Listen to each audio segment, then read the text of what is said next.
Hi, my name is Jennifer Davis, and this is my documentary, The Cards That I Was Dealt.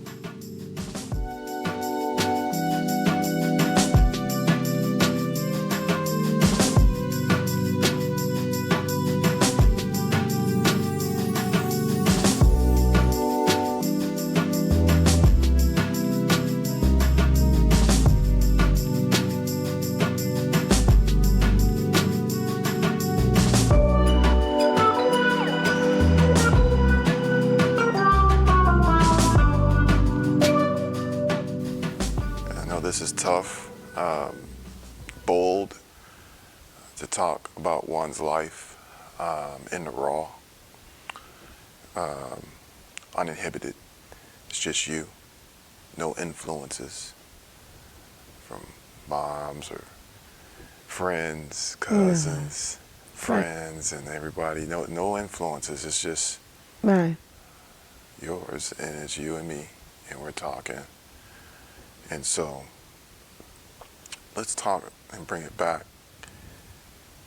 Tell me just a little bit about your childhood. I know it's going to be tough to go back a little bit, but I mean, I think it's appropriate now that we're doing this, that we just start at the beginning. Tell me a little bit about yourself and your childhood. Okay, so growing up, my earliest memories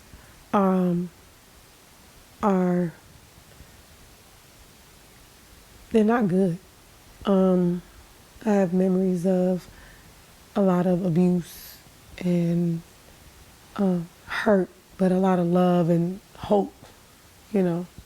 So, like, you said a lot of abuse. Like, that's, and it's funny to me that as you were saying that, you just went right over that part. It's kind of like, it's abuse. Please, abuse in your childhood? I mean, that... Not necessarily implemented directly on me physically, but as I began to grow older, I learned different things about abuse, mental abuse, physical abuse. There's different ways to be abused. So when I say abuse, that's the broad view of what I'm speaking on. For me, as a child, it was more mental. I guess it was because I was able to see certain things happening that would alter, my mentality. I knew Jennifer was choosing her words wisely at this point. And she said she saw things. So if she saw things, then the people around her also saw things. And if they saw things, then there had to be somebody doing things. So as I'm looking through the pictures that Jennifer gave me from her past, I wanted to find out what these certain things were. You said certain things.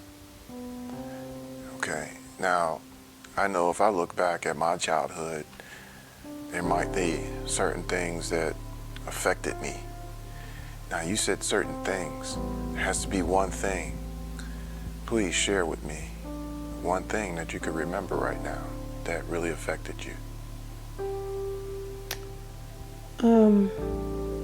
I was really, really close to my mom. My mom was a single parent. And growing up, we all stayed in my grandmother's home. It was, I want to say like me, my aunt, her 3 children, my mom, and her 3 children in a 2-bedroom house. So we made a way. But during that time period, I do remember around the age of, I want to say 7, things used to start really, really hurting me. Like I would see certain things happening with my mom where she was in a physical abuse relationship, Your mom was in a physically abusive relationship? What do you mean? Like, the person that she was with at the time, her partner was beating her in front of her children. Physically beating your mom? in front of you. Her partner was physically beating. Well, at this time, okay, I'll give you the full story as to what this memory is and the full setting so you can understand exactly where I'm coming from. I was about 5 years old. My mom and him must have been arguing. It was pretty late at night. I remember being late.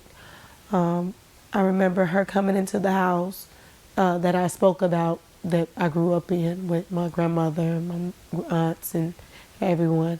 And she would have to come in. She would wake me up, and she had a 2-week-old baby at this time. So my sister was also born at this time. I remember us getting into the car. I remember being late. I remember her putting me in the back seat. She hopped in the front seat, passenger seat. She's holding my sister, and we speed off before she can close the door. And as he's driving, and I'm already knowing that he's hurt her. So I remember telling him that I hate him. I hate you, I hate you, I hate you.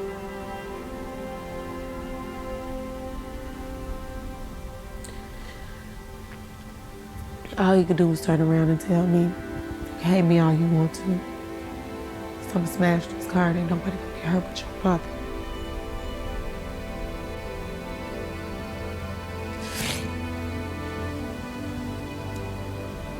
He crashed that car. My mother went through the windshield.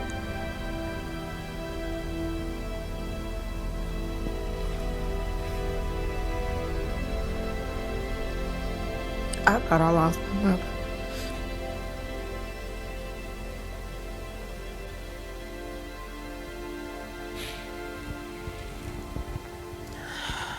But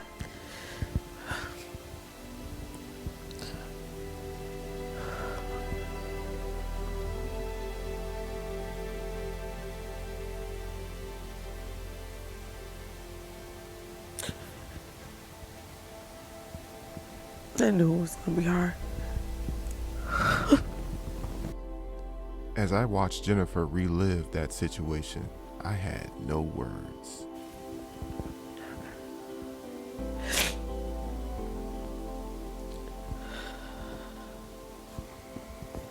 Need a minute? Yes. One thing I've learned about people is that sometimes crying is the pathway to healing. Well, healing only comes from the truth. So as soon as we face the truth, the sooner that we can start healing. She was healing right now.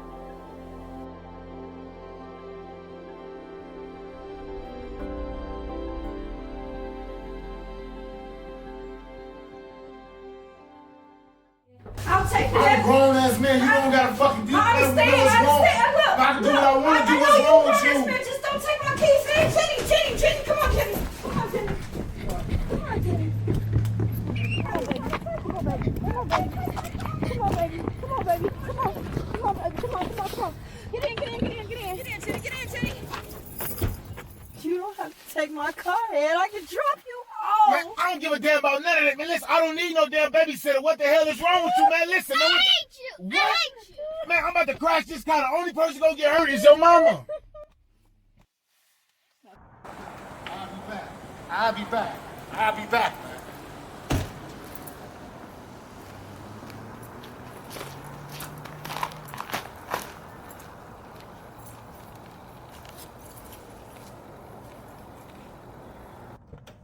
Jenny, stay right here. Jenny, don't move, Jenny. Jenny, don't move. Stay right here.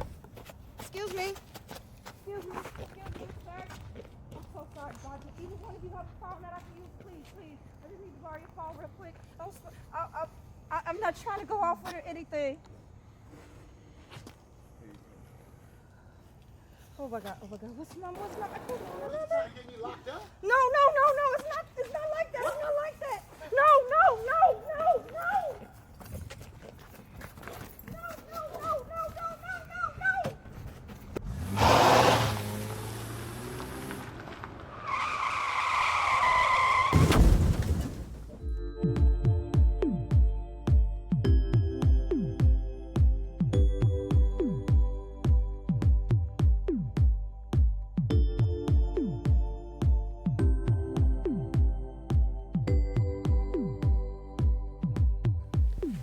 He got out, he ran. He was okay. I know when I came to, I couldn't even scream. The only thing I could do was get out the car. Got out the car, I saw my mom with a face full of blood, holding my 2-week-old sister.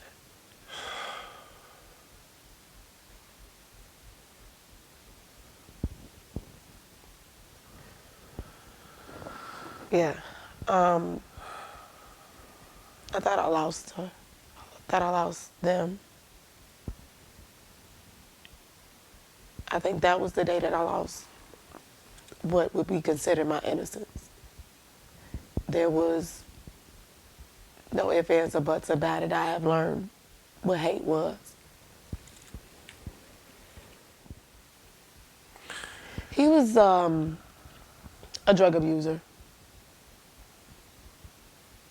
So a lot of it may not have been actually who he was as a person, but when you've been around people that do drugs or has done drugs, you can notice that they have like a alter ego, so to say, or they become someone differently when they're off a substance.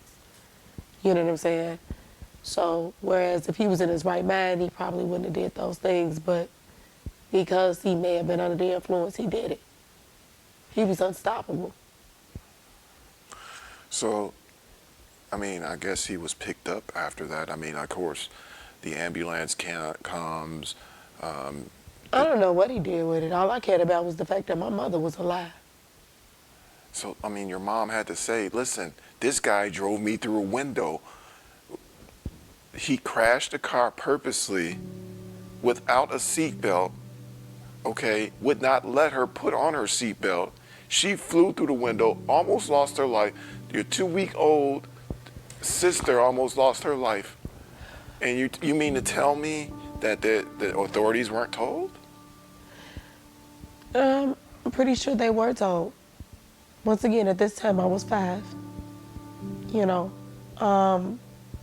But I do know that as I got older and I got to understand certain things, I've been trying to piece together the things in my life to understand what and why, you know, I went through the things that I went through, and what my mother went through. You know what I'm saying? Why some of the decisions that were made. I didn't understand them at that time, which is why I understood what hate was.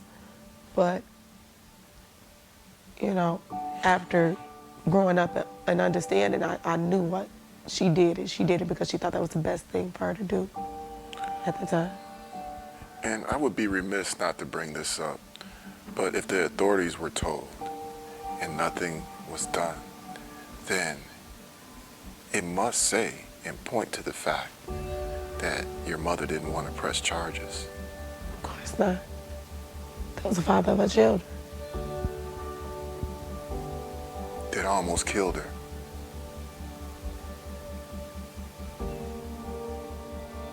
Father of her children that almost killed her.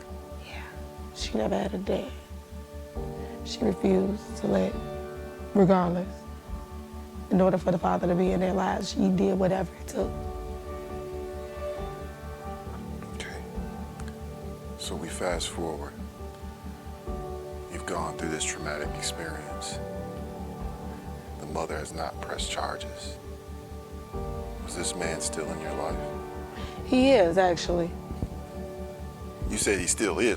I'm just saying. So now Jennifer proceeded to tell me that this man that crashed her mother, and her baby sister in almost a fatal accident is still around. Yeah, he's still around. So there has been, if you mind me asking, has there been a repetitive Throughout those years? abuse? Has it been repetitive Oh, abuse? yeah. It was mental all the way up, and she tried to leave. I'm not gonna say that she didn't. She tried. She tried to leave. What does that look like if the police and the authorities are not called? What does that look like? I think they had like a 10-year gap in between before he came back. So it's a part of her that still loved him and wanted him to be there for his children.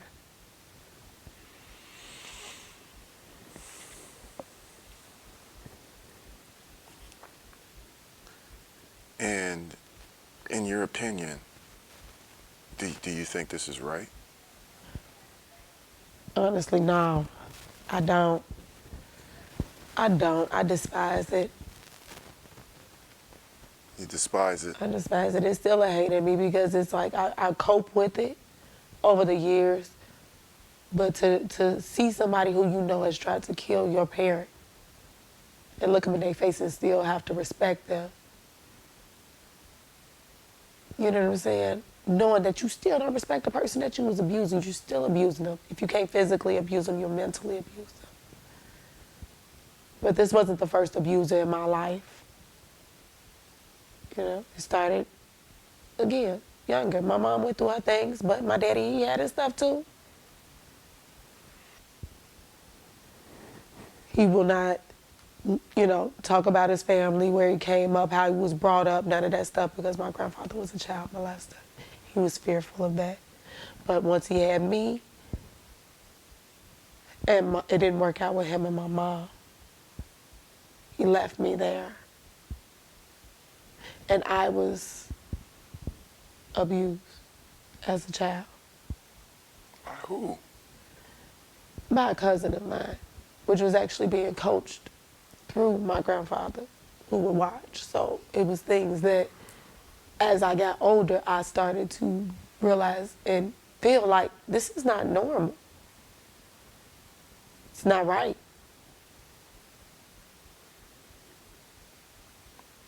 So we go to the point where you have saw abuse with your mom. Yeah. To almost to the deathly level. Numerous occasions. Moved on into another household. And here's the whole cycle again, where now you're being abused. Actually being raised in it. Growing up in it is exactly what happens. Hundreds of thousands of kids under age 9 are growing up in it every year. I thought all of that was normal. Like that's what life was. Were you unhappy? I tried to commit suicide numerous times.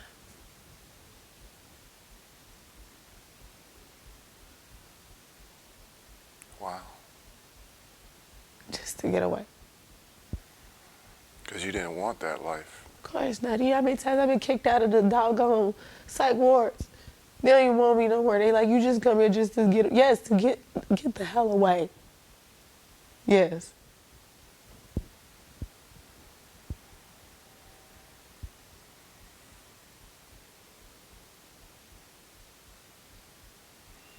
You still want to get away? I'm older. Yes, I do. I do want to get away. I do want to be able to see what it's like to live in another state. I do want to be able to set my children up for something better in their lives. I do want to break the chains of the things that was meant to be a so-called norm. Yes, I do. How are you going to do that if you've never seen anything but what you thought was norm? You study, you seek help. You look beyond your situation. It's just like knowing that the world is not just, you know, your city. It's so much more to it. When studying the direction of one's life, it's important to start at the beginning. Our beginning starts with our mothers. So I felt like it was time for Jennifer to take me to see her. As adults, it's important to understand the decisions our parents made so that we can better understand ourselves and be armed with enough info to not make the same mistakes. Like, look at me, Mom. Look at me. But I love that lady, man. She has definitely been my rock through so much, man. It's been a blessing. Yeah. Such a blessing. Shoot. I'm glad that I still have it. It's a lot of people, like I have a lot of friends that lost their parents early on, and they could never get the answers that I'm getting right now, you know, to be able to heal and move forward with my life, so I can be the best me that I can be, you know. She's so inspiring because, man, she was strong. No matter how, you know, weak she displayed herself to be, she was always strong enough to continue to push forward, you know. So, you say this caring Jenny, you know, that cares about everyone, and you want to know what I want for myself, that's where I get it from. That's exactly where I get it from.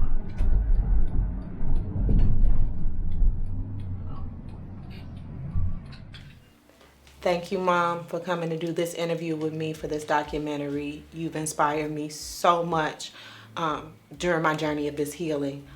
I wanted to bring you here and do this interview because I feel that it is critical for people to understand the mindset of people going through those situations and how those decisions, you know, you felt were right at that time, you know, which it was. It was for you in your situation. I wanted to know what caused you to stay in those relationships. Well, being the single mom of 3, I didn't have my father in my life during the time when I felt I needed him the most when I was young. And I didn't want that for my children. I didn't know where I came from, who I was. All I had was my mom's side, and I didn't know most of them, you know, just the immediate family. I didn't have extended family. And I wasn't whole. I didn't know where I came from. And I had the power to be able to let my children know who they were, whether the family of their fathers wanted them to be a part of them or not. I always wanted my children to know their fathers. And for you, you know, it was fairly easy. Your father's family accepted you and me Immediately. Yes. Even when Dad didn't. Even when my dad was out the picture, they still took me in weekends, summers, every summer, you know. So I understood that part because that was always a big thing for us too, you know. My sisters had their dad, and he was there, and he was hurting my mom, but my dad wasn't around, you know. So it always felt like I was an outcast already, you know. And knowing that your sister's family wasn't like your family. They weren't going to embrace your sisters as, you know, your dad's family embraced you. I knew that the only way they would be able to know him and their family was for him to be there. And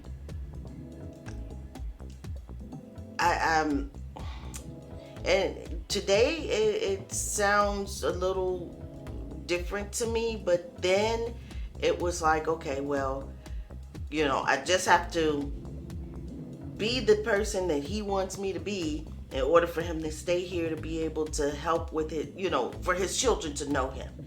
As long as he doesn't put his hands on my children, I'm fine. It's, you know, if he does what he does to me, I'll get over it. But, you know, and he never did. He never, he never hit us. Yeah, he never hit us. He never did. He took all his anger out on you. Mm-hmm.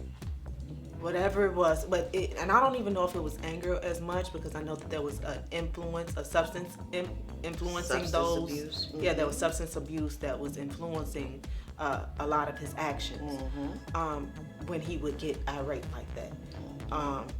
you know, and it scared me, you know, because it was like I was the only one there, you know. When we moved from grandma's house, it was like I felt like I didn't have that safety net. I had to be a protector because I know that, you know, my mom, you know, she wants him to be there, so she's not fighting back. You know, you wanted him there, and I could tell that you wanted him there, and it hurt at the time. I didn't understand. And one of the reasons why it seemed as though I wanted him there is because I knew his potential. I knew he had the potential to be, I hoped that he had the potential to be this man that, you know, would care for me and my family, would take care of us, would, you know, the American dream, you know, because he had that. His parents were together from the time they were teenagers. His father was a truck driver. His father, you know, was in his life. A provider. Yeah, a provider. And that's what I just knew. Okay, he grew up that way, so yeah, he's gonna have to, you know, he's got it in him to take care of his family, but it just never happened. Never happened. As I got older, I was able to understand too that we may see stuff in people, and this is how I feel like I picked that up from you. You know, always seeing the best in someone, always seeing a potential in someone, not necessarily taking a person for exactly who they are and what they are, but we believe that they can be better than what they presented themselves to be at that moment. You know, and we keep the hope and the faith that it's going to happen, when in all actuality, that may not be what they wanted. And, you know, to me, it just seemed like he was always going to be that way. Yeah. Well, I kept trying to see that he was going to be better, and 30 years later, he's still the same. So, unfortunately, you know, some people don't change. I have to say, you know, I've got a chance to, I've learned how to cope with and being able to forgive him for the things that he did to you, because I noticed that after a while, he wasn't going anywhere. And then I had to get to a point in my life where I was like, you know, this is your life, you know, so you're only doing what you feel is best for your situation, for all of the above. You know, it was more than just me that you had to worry about. You had my 2 younger sisters as well. So you had to make a decision for all of us in the midst of you being in this dark place where you were trying to protect us. Yeah, absolutely. You know, so I don't blame you. You know that. Of today, I don't. Being able to go through the life lessons that I've had to go through while I was in the process of disliking what was going on and couldn't understand, I ended up trying to run from it and ran directly into the same type of situations. But in that process, it brought me closer to you, to understand why you made those decisions. It drew me closer to wanting to understand why you made those decisions. You know, and I'm blessed and I'm grateful and I'm thankful because you've always been there for me. Despite what we have gone through, you've been able to walk with me through my situations to understand who I am too. So, All that I did throughout you all's life, once I started having children, my life no longer became my life. You know, and that's always how I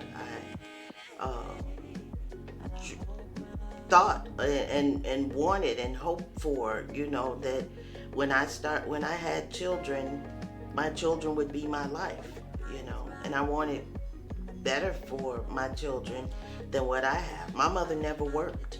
My dad wasn't a part of my life, so I grew up on public aid, you know, with my mom, and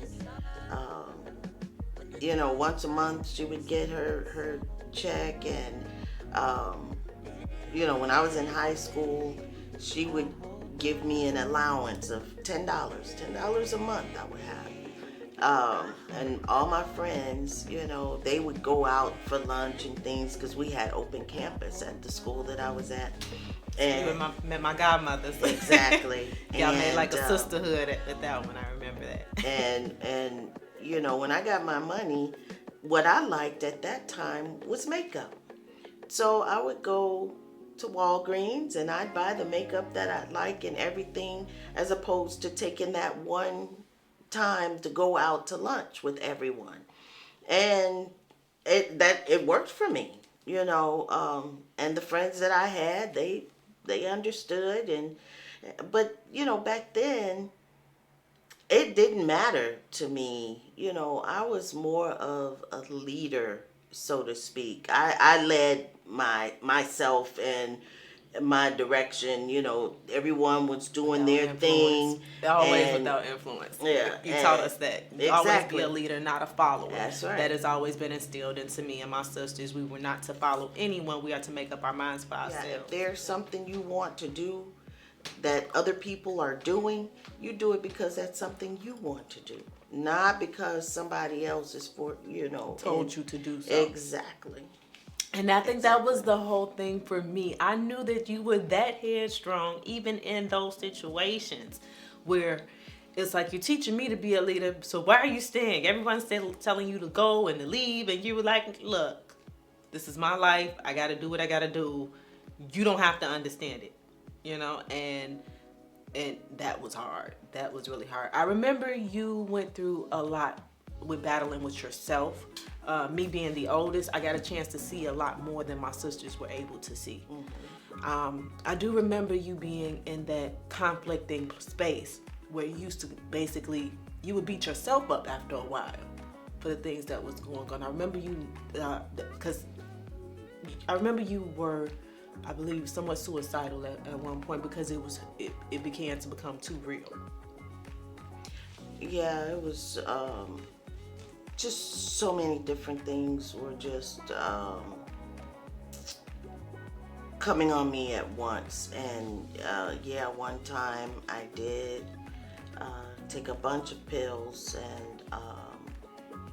and I ended up being hospitalized for about a week or so. And I said I'd never do that again because I didn't like that place. So, you know, so I just learned how to deal with certain situations, mostly prayer.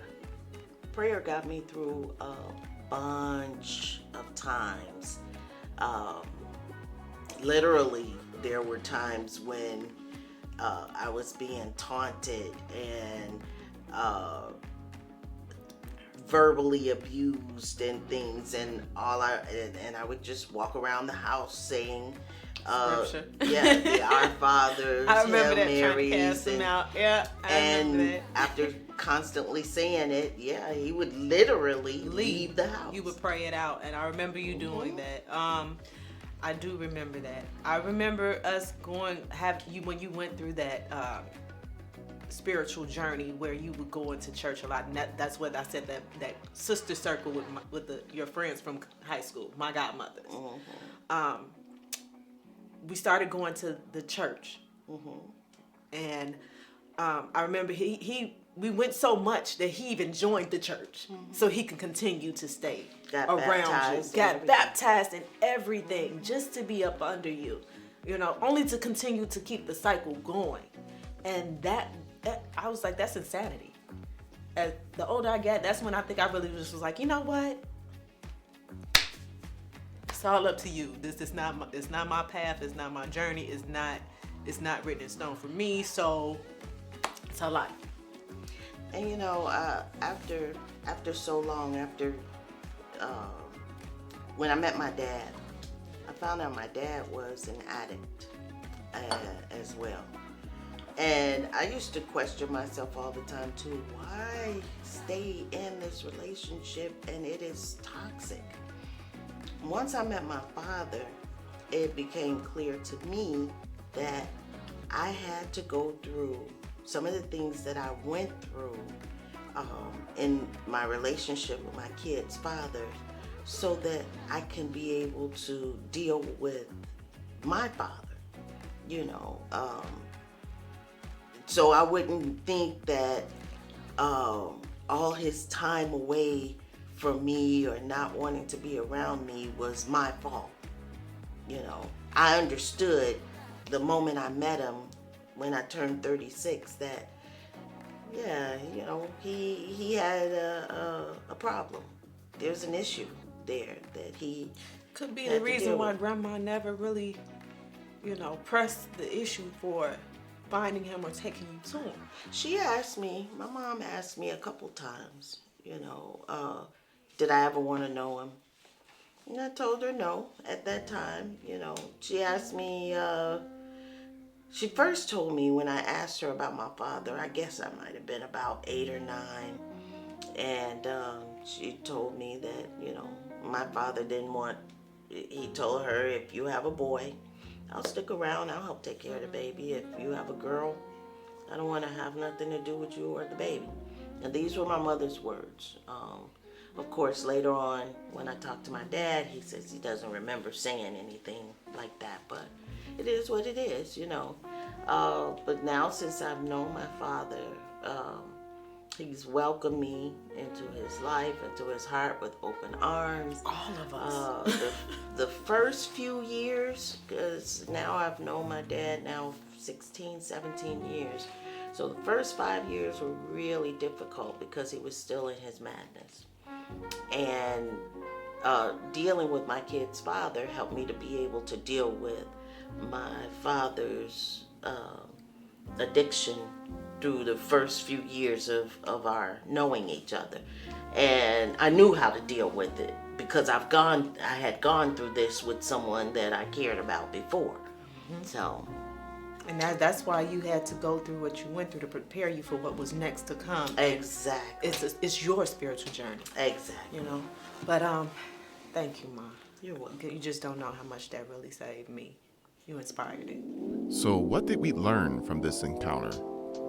Parents just do the best they can with the knowledge that was given to them. They are rarely given information and support that they need to make a decision that will affect the life of someone they love so much. It says in the Bible that our people perish for lack of knowledge. Our collective lack of knowledge as a people should be combated by programs that are specifically designed to help families in this situation. And I'm not talking about the programs that are available now.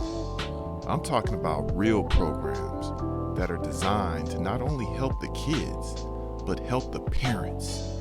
You can help the kids out of situations, but then they got to go home to the parents.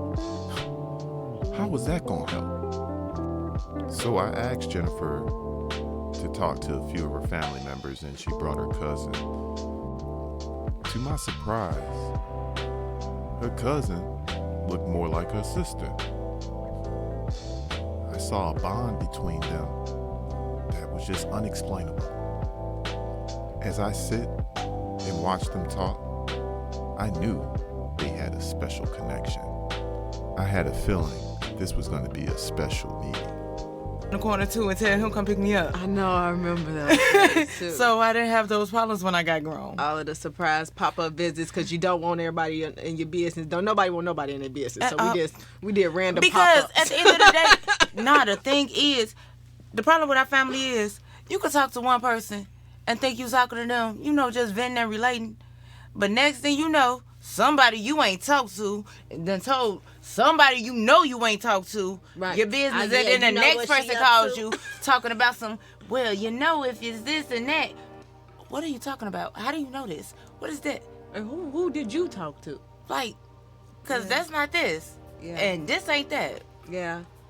Stop. I really didn't like the fact that, everybody made it seem as if it was normal. The stuff that was happening was normal. That's because as I got older and I started paying attention to a lot of things, because I'm a little bit older, not that much older, but they're from down south. And you know how much I read. And a lot of the books I read, families down south, what happened in this house stays in this house. That's why we were shamed upon if we ever spoke about the things that was going on. That's why you didn't. It was a family rule. It was about family, protecting the family. Right. Not necessarily healing or the child, growing. Or protecting the child.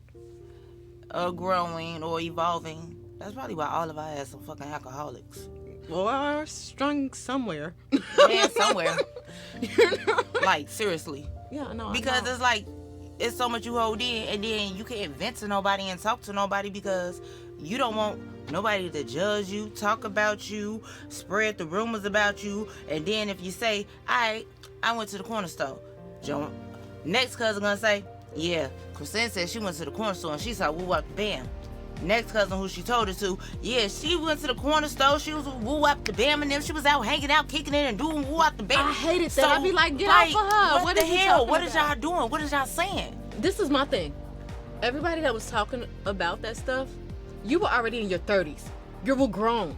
So the adult stuff that they were saying you were doing, you had every right to do because you were grown. Because I couldn't do nothing because of what's happening in his family stays in his family. It sounds like a Southern guy went to Vegas. So Christina was the one who got snatched away from the rest of her family. Christina was the one who wasn't to be outside, going outside, kicking it. I'm 16 years old and I couldn't leave from in front of the house because of the incident that happened over there. Yeah. So it was like, yeah. What the hell? It was almost as if you got punished for it. I was a teenager in my adult years. So that's why I wowed out as much as I wowed out. So the ladies kept bringing up an incident. I had to find out what this incident was all about. Sure.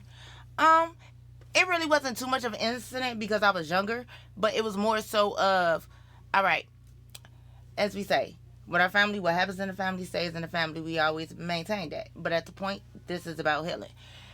All right, we were younger. The girls would always play their games, you know, double dutch, hopscotch, and whatever else, the boys playing basketball. I had an uncle who used to always be like, oh, nah, y'all all family, y'all play together, y'all do this.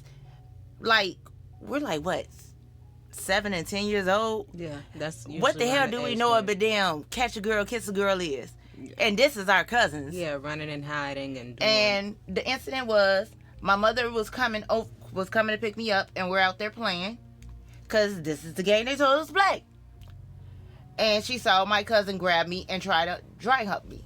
And after that, she took me away for years. She didn't see me again. Jennifer will tell you, she didn't see me again until I was grown. Yeah, but because it used to be like sly little touches and everything else. I don't know if it was his intention or if it was just curiosity, but at the same time, thought it was just, okay, it's just playing. Because at that point in time, I was more of a tomboy, so I was playing football and everything else. So I'm used to tackling and grabbing and stuff like that. We were kids. And then we're young, so we don't know. But as we came to being adults and growing and maturing, we realized it's wrong. So it's like, because of all of this, our family is completely and totally different. I can't remember the last time we had a family dinner, a family picnic, a family reunion, a family kickback, or anything. Our family reunions, our family getting together is when somebody done died.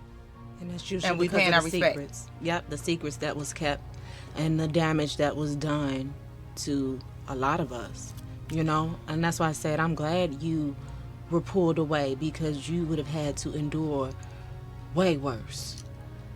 And I'm mad that you did endure it.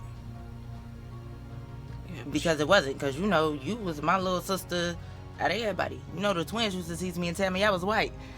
Because we don't need light-skinned ones out of it. So... Yeah. Yeah, we were adopted. That's what we always grew up hearing. We was adopted. We were adopted. So when you look at these two beautiful women, the first question that came in my mind, which is probably in everybody else's mind, is, were these two beautiful women targeted?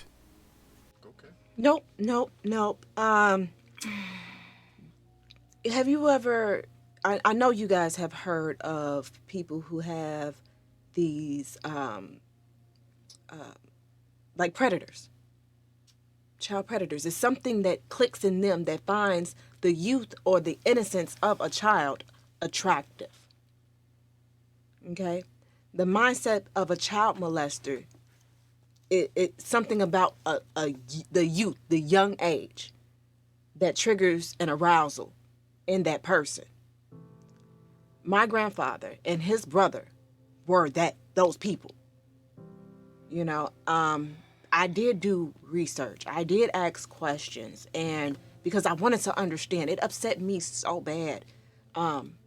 After going through the things that we went through inside of the house and the incidents of, my cousin being forced to do things to me, which also damaged him as well, because he was unaware of what was going on. He just knew make daddy proud. Exactly. And dad was granddad because he didn't know his dad. We know that there was so many rumors about granddad being his biological father. We knew that. But come to find out, people popped up out of the woodworks, and it's not the case. That's good. See, I didn't know that part. Yeah. So what we do have in our family was a lot of questions. It was a lot of misunderstanding. We all became suicidal at some point. Everyone that stayed in that house, all of the youth, me, my cousins, which I've spoken to them about it, and I've gotten their blessing to speak on these situations because it needs to be aware. But they are deep wounded scars, and I want my family to heal. I want the chains to be broken. I want each one of us to have the freedom to be who we want to be versus what we were, forced to become. Because I feel like what we had to deal with, it's probably the reason we done had the relationship with people that we done had. Oh, yeah. Because we feeling like, okay, this is what we're supposed to do. You're supposed to bow down. You're supposed to respect. You're supposed to accept. Be submissive. They can do whatever they want to do. We were taught to be submissive. And it sucks.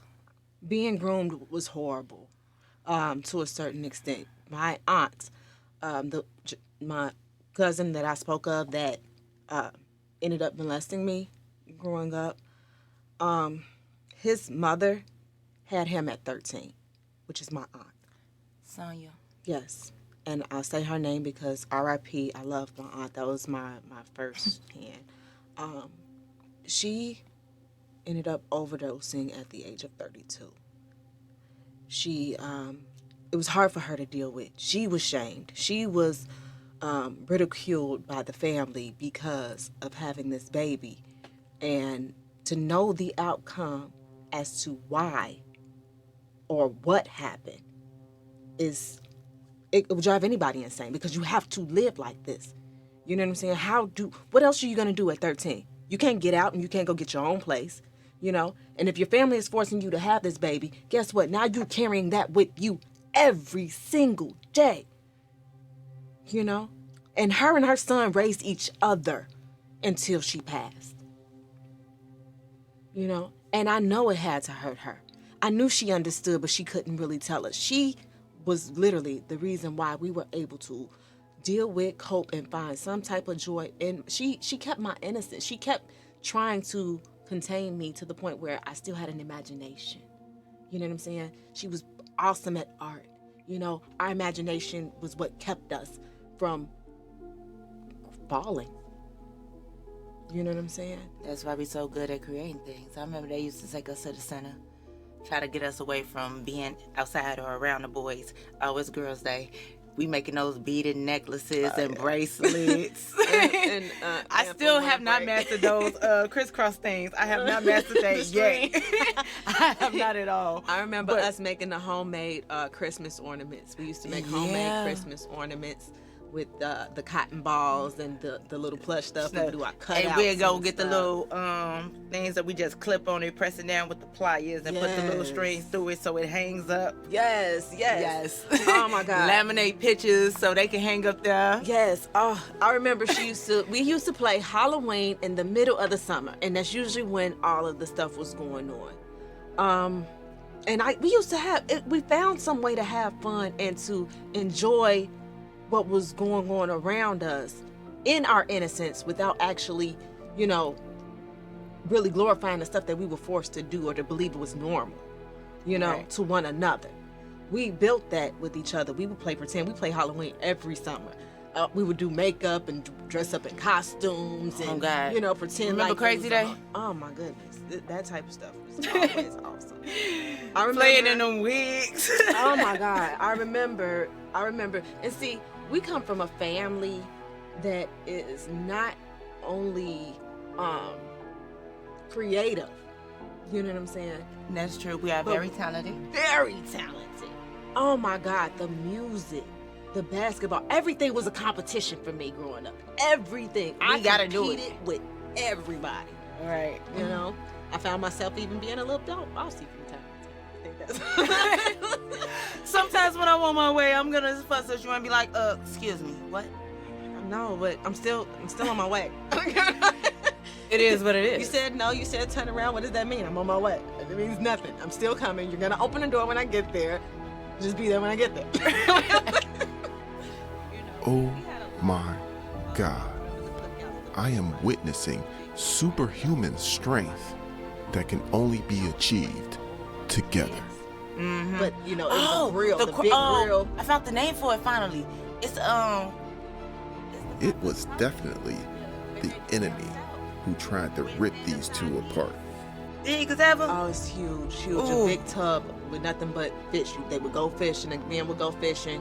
They'll bring the fish back, and me and my aunt, we would clean them and scale them and gut them out, and you know, we'll get everything ready for the party. The family come over, everybody's in the backyard. I was busy over there in the corner once, hey, You know, trying to figure out the spaghetti. That's why my spaghetti's so fine now. What you talking about? oh, we cooked a lot. We was very creative on food too. Man, everything. So now, I knew how strong they were together as a team. But they didn't work together as a team their whole life. So I wanted to know, how strong were they away from each other? With my family, I'm a single mother. I have 4 daughters, and I have a granddaughter.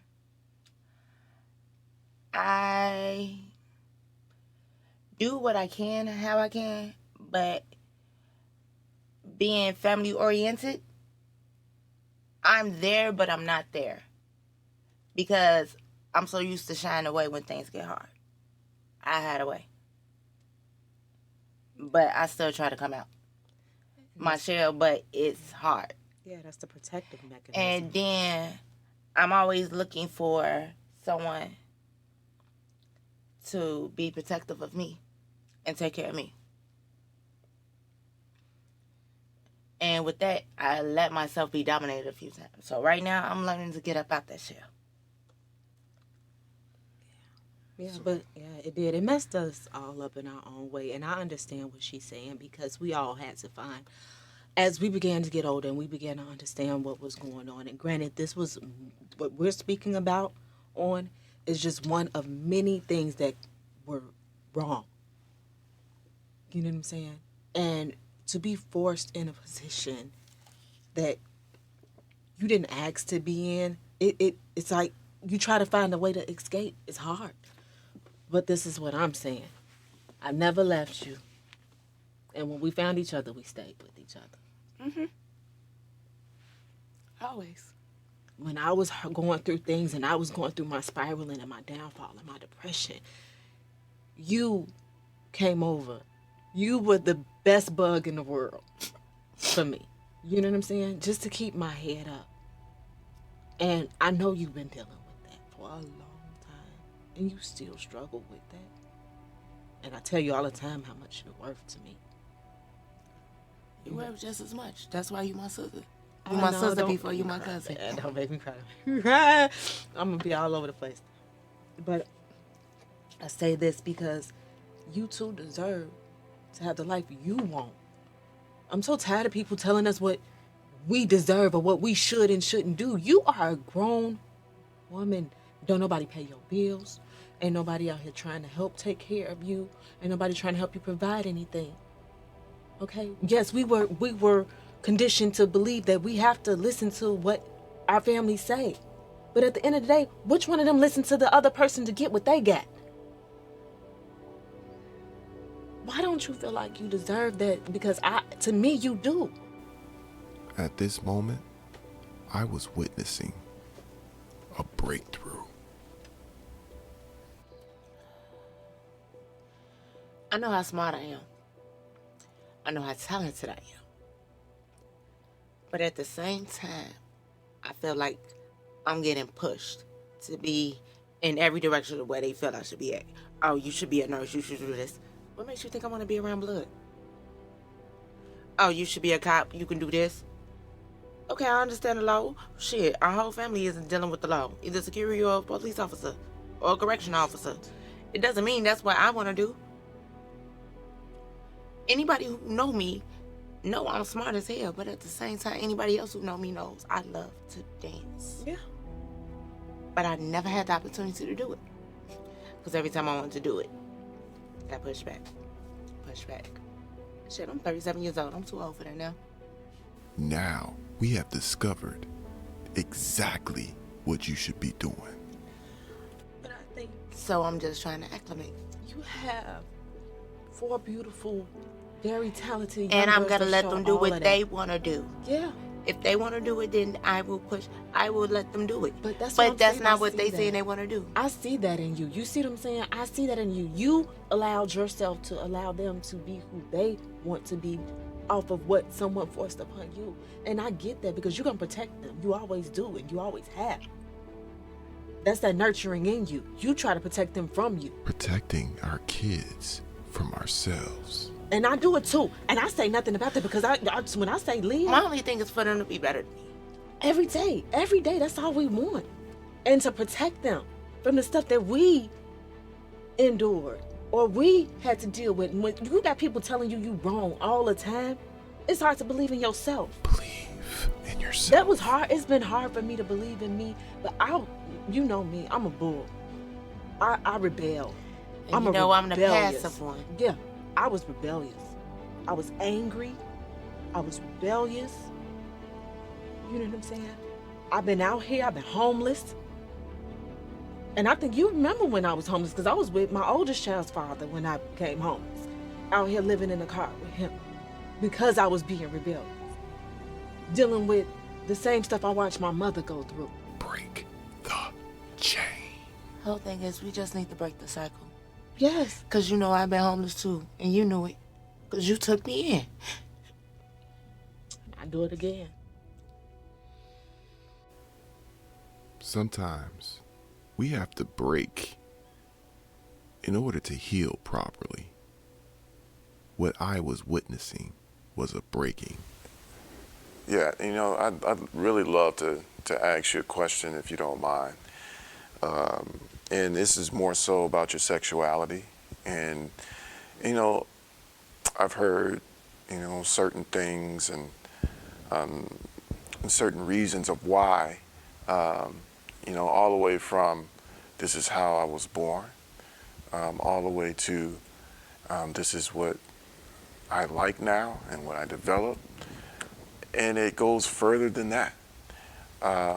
And I'd love for you to talk about that. And, you know, maybe if you can get a little granular and tell me, you know, how you got to your sexuality.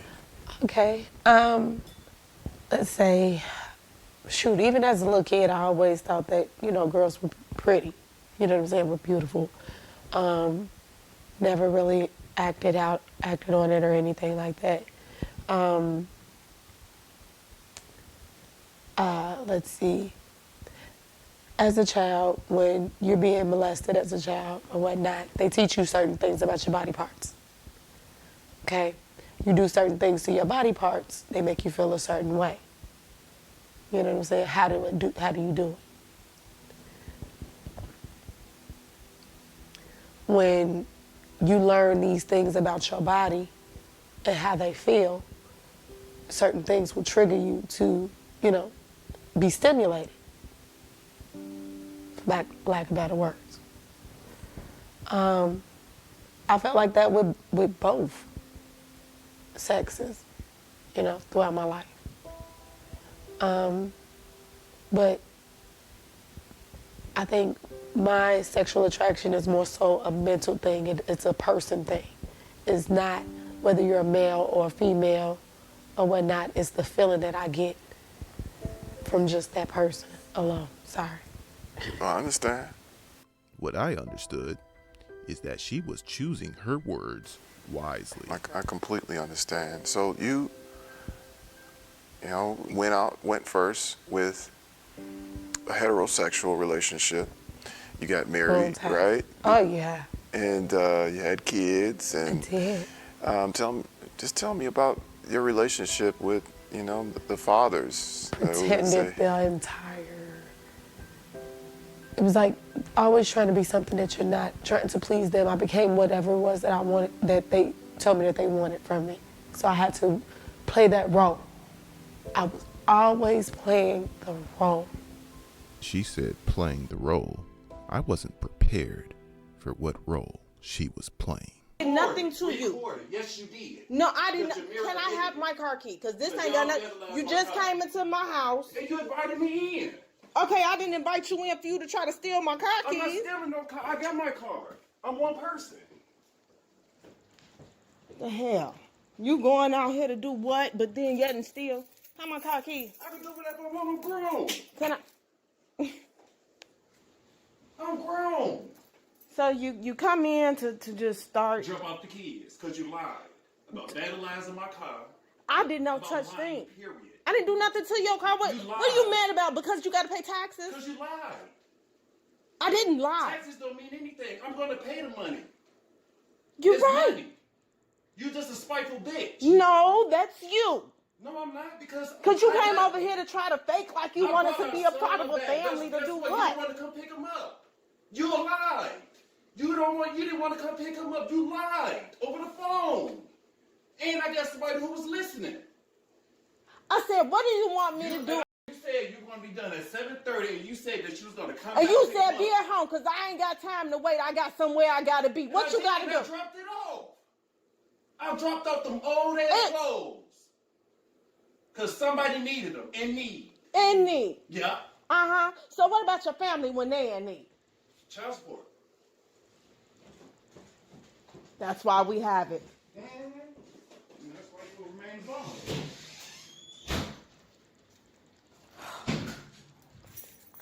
Where's my car key?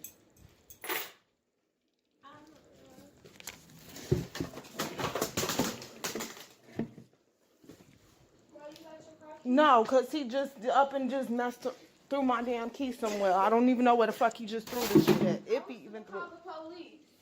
I swear to God, and that's the only people I can call. And then I realized what a deadly spiral that role could be. So What would they want? they want, a housewife, one that takes care of the kids and cleans the house and, make sure everything is done. But they also want you to go out and work that full 8-hour shift, come home, cook, clean, and take care of them, laundry, babies, the whole 9 yards. Either way, it was a lot. It's a lot. And I take my hat off to any of the single women who is able to do that on their own successfully, because it's hard without another partner. So this is kind of what you were doing. Were you abused at all in these marriages? I was mentally, most definitely. My first child's father, he was more so physically abusive. That was my physically abusive time period, and I stayed with him for about 5 years. This is when I really started noticing that the cycle was continuing. These were the cards that was being dealt. I was raised in a situation where I saw abuse, so to me, love was abuse. So I stayed for about 5, going on 6 years. Then I thought about how I felt and why it wasn't continued when I had my daughter.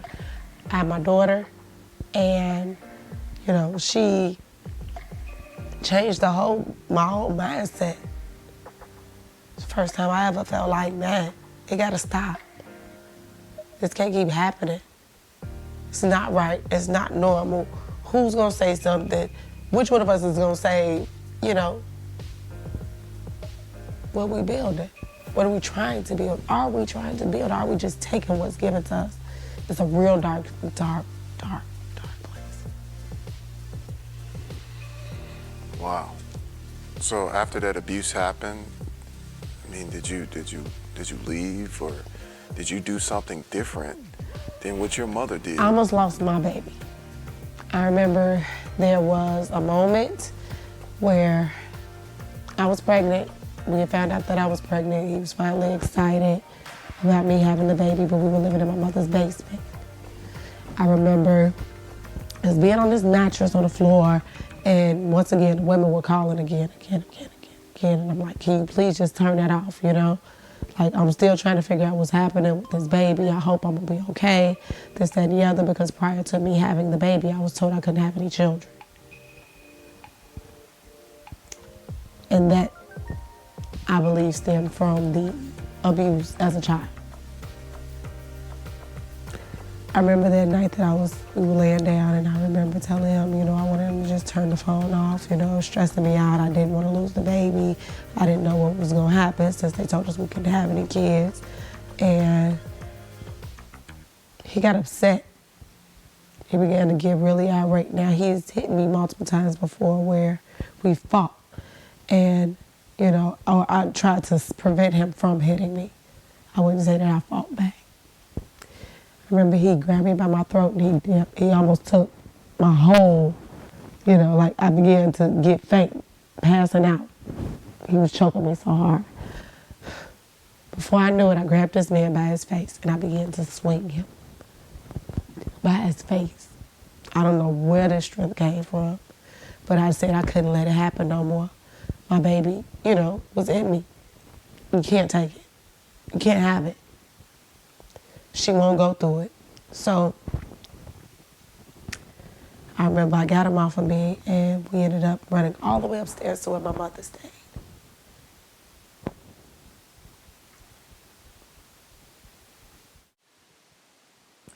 I remember this was the first time I knew I was gonna fight back, because everything that my abusers would do to me, they would do to me in secret. They never wanted to show it. So I wanted to spend a little time with Jennifer's family. So we ordered some pizza, got a little pop, and sat down for a family-style dinner. I was interested to see if the kids could grab a little bit of peace despite everything they saw, despite everything they heard, and despite everything they had to endure. What I saw was beauty. I saw a family that, despite everything that they went through, still enjoyed being with each other, still enjoyed getting a little piece from eating a little piece of pizza. So, yes, this was a privilege to me. This was a testament to know that beauty could come from tragedy. I agree with Kayla. Okay, come on. You got outvoted, Leah. Leah, Leah got outvoted. No, Leah. Leah got outvoted. Oh, I did. You got outvoted. Yeah. You got outvoted. We both picked Otis together. Don't matter. You lost. Outvoted. As we finished up our dinner, I wanted to hear from the oldest first. I think she saw a little bit more than the others. What do you remember? What's the first few things that you remember?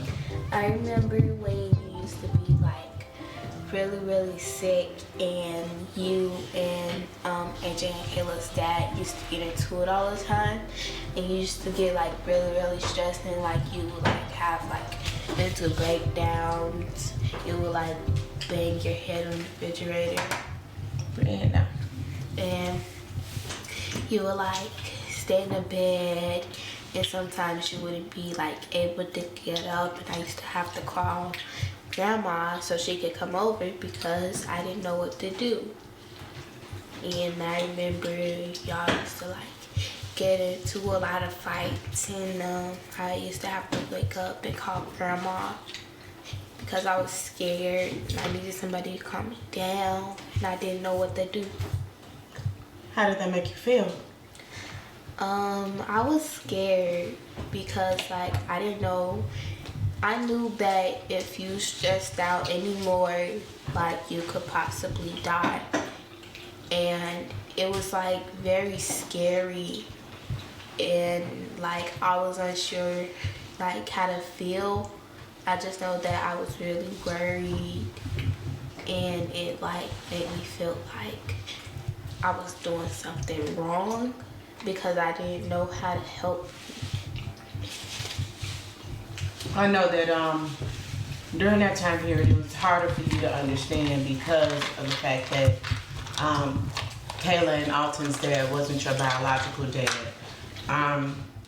You know, what else do you remember? I remember just feeling like, I'm not saying like that I felt this way now, but like I understand more like now that I'm older, but like back then I used to think that I hated you so much because I used to always tell you, Mommy, just leave him alone, stop dating him, it's not helping you, like you're sick and y'all are scaring me.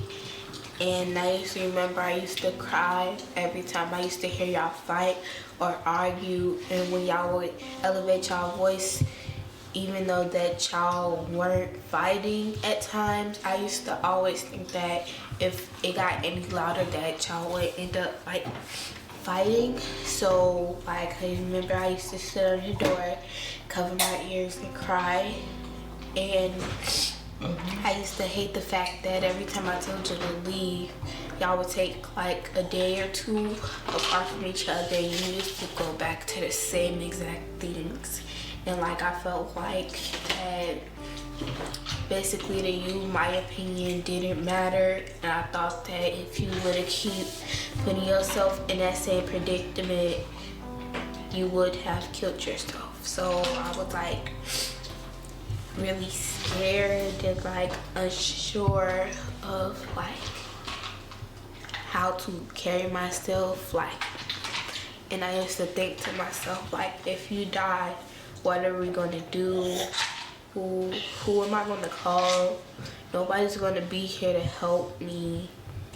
And I'm just thinking to myself like, I'm really like worried and scared, like I don't know what to do. Like if I talk about it, will I get in trouble? Yeah. If I do something or make a move, will I get hurt? So I was like, You really tried that scared. before. Remember when you did feel like it was a time and where you had to tell someone else. Yes, baby. So like I just remember like y'all was like, it was scary. Y'all was Okay. I just want you to know that I do love you. You and your sister and brother are the most important things to me. Okay? So it has to come out, it has to be told, it has to be, we have to have awareness that this is happening.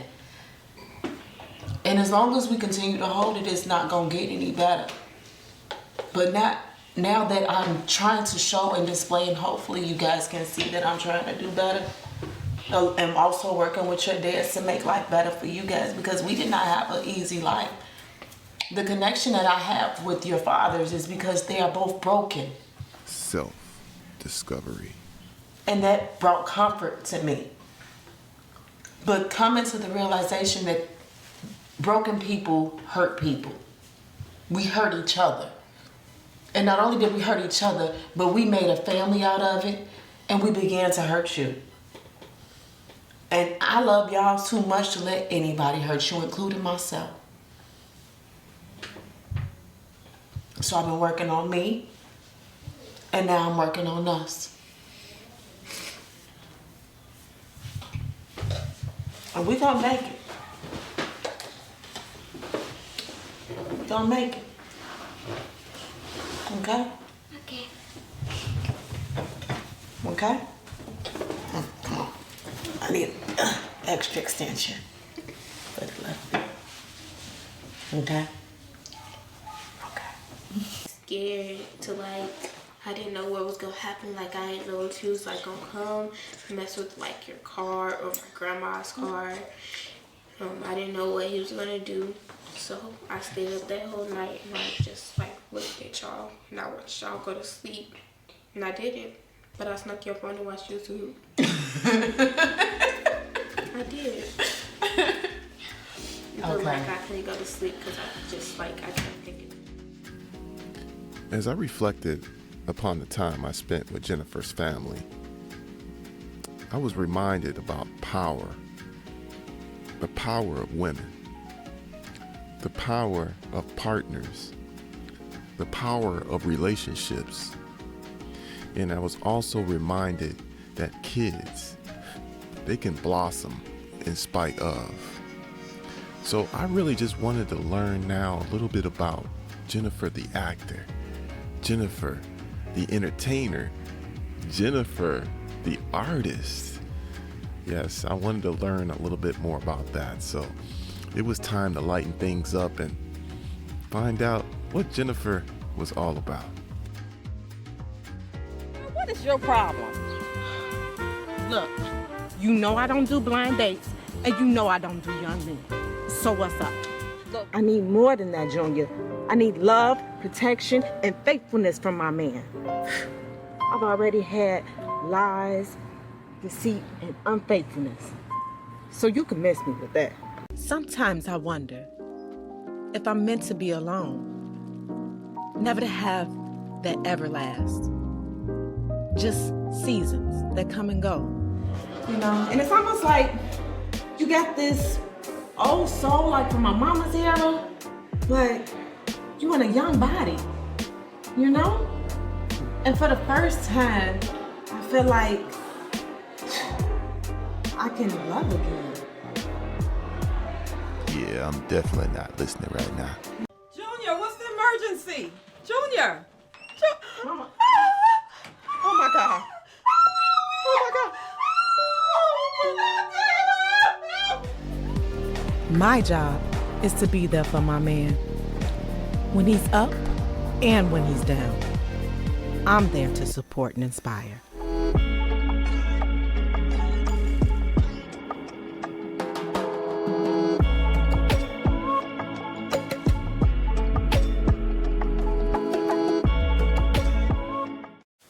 Acting was a coping mechanism that you actually, that you use now in order to get over what you went through. But are there any other things that you kind of like to do that's kind of like a coping mechanism for you?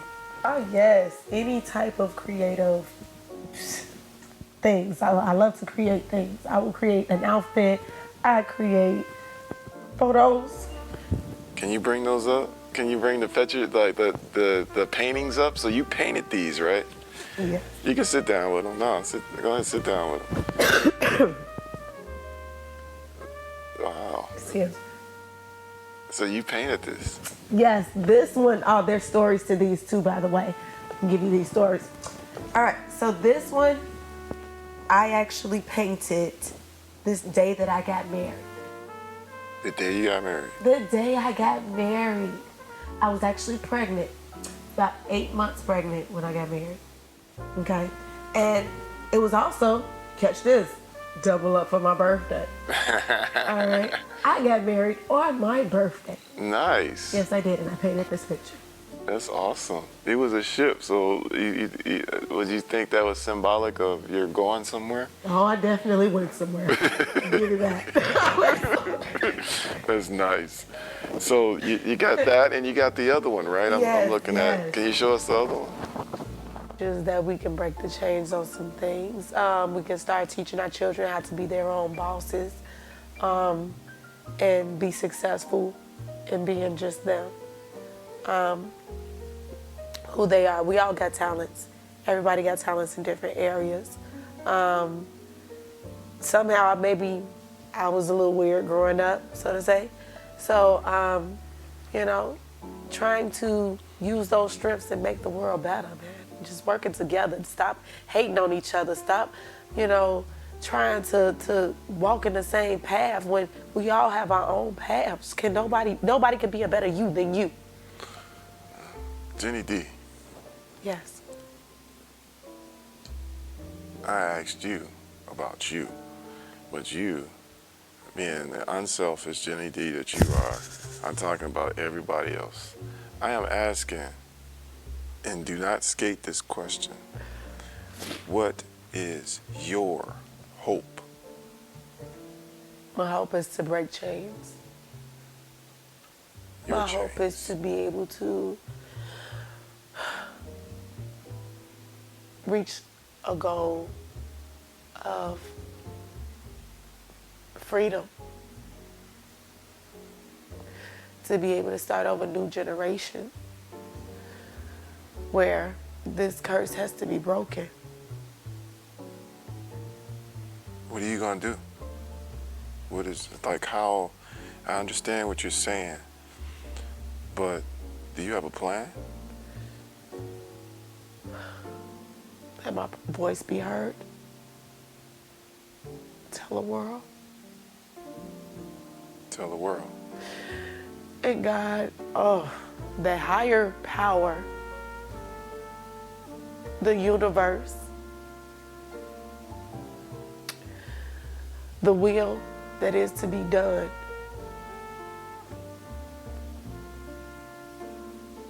I just hope and pray that it works out, that I can break the chains. Yeah. How's relationship looking? I like my relationship right now. I feel like it's a no judgment zone.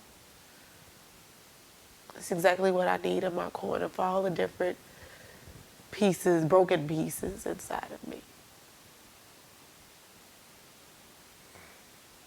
It's my balance.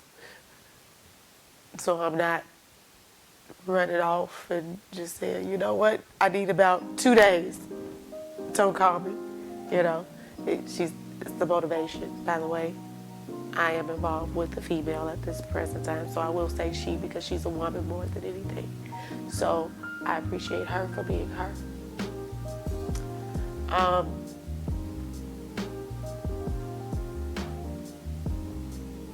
I'm happy. It's a portion of that little piece of heaven on earth that I keep asking the higher powers. You got the kids, and how do they feel? They like her. They like her a lot. That means a lot to me too. Because anybody that is to come into my world, me and my 3 people that I pushed out, that God blessed me with, you know, it has to all come together. You know, we all have to be in agreement. I just had a question for you. I know I kind of, you know, we as parents, we have to approach the subject of sexuality differently because of the awareness now. And I'd love to ask, because I know the conversations that I had with my kids, my daughters, my sons, and I know the conversations I had growing up also when I was learning about that, which was a total different age. Oh yeah, the world is like that now anyway. It's so open to different sexualities. You can't hide it in today's world, you know? So I say, love whoever's gonna love you properly, that's gonna respect you, that will work through things with you, that will go through things, you know, good or bad, you know. But most of all, let that person be your peace of mind, your comfort. If they can provide that for you, I'm happy. Okay, I say you can bring home male, female, Furby, you know, whatever you into. If it provides those things for you, then I'm happy for you. So, if you look at your life now, you see the direction it's going, the things that you're into, your voice that's coming alive. Are you happy? I am happy. I not where I thought I would be, but I've definitely crossed some really awesome paths. Met some really, really awesome people. Very, very very grateful for the life that I've led. And also trying to be a leader. I've always been a leader, not a follower. So I'm hoping that I've, at least touched some people's hearts to know that as long as you're breathing, it's gonna always be a time to make a change.